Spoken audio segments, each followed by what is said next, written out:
I like to move it, move it. I like to move it, move it. I like to move it, move it. You like to move it. Good morning, everybody. Last week of juggling here. This is Mr. PF from Citizens in Savoy.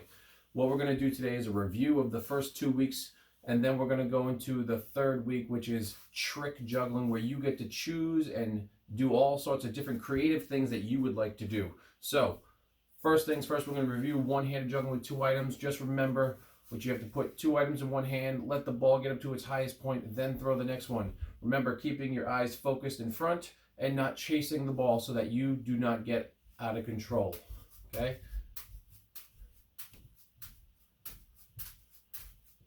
If you want to go faster, you can go with shorter throws. Okay? One-handed juggling. Now, back to two-handed juggling with 3 items. Remember, 2 items go into your hand that you write with, that's your dominant hand, 1 item in your non-dominant hand. Remember, you're going to be crossing the midline with each ball or pair of socks or any item that you have. Make sure that it gets up to its highest point, throw the next one, and then get ready to catch that ball. So, again, crossing, waiting for it to get to its highest level.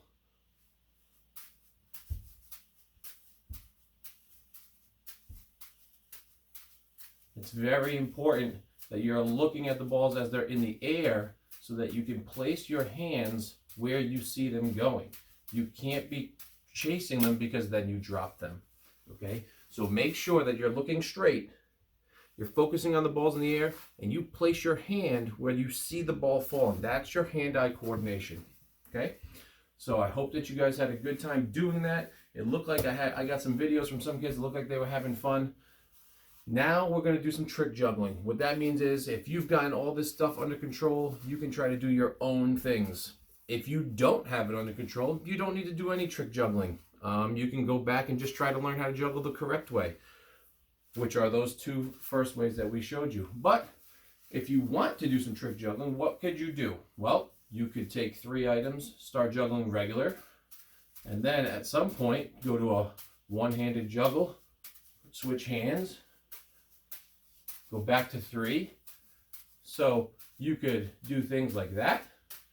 You could say, what kind of funny things can I do? Maybe I can go under the legs. Let's see if I can do that. I'm probably going to fail, but you could be here.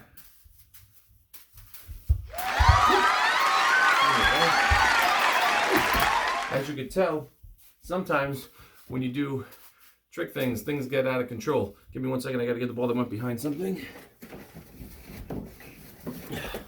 All right, let's see, what else could we do? Let's see if we can do this. I'll give you a look at something I've done in the past. I gotta find a wall. Hold on, let's find a wall, let's find a wall. Let's find a wall. Here's my door. And sometimes what I've done is I've juggled off of the wall. So you could try to juggle off of the wall. Okay, it's not that easy. But what you do there, throw the item into the wall. As it bounces off, you got to catch it. So these are some ideas of trick juggling. If you come up with any other ideas, you could take a video, pass them along to your teacher. Make it interesting, make it fun. You could try to go maybe, ready? Like rainbows. Woo! I'm dropping everything over here. But you know what? It's having a good time. So be creative, have a good time, keep working on it. It's very good for all your athletics. And we'll be back again next week with something brand new. Have fun trying. Hello boys and girls. This portion of the video is to explain the tracking sheet information that accompanies the lesson. There are 4 sheets. The first one includes the directions that will be explained right now.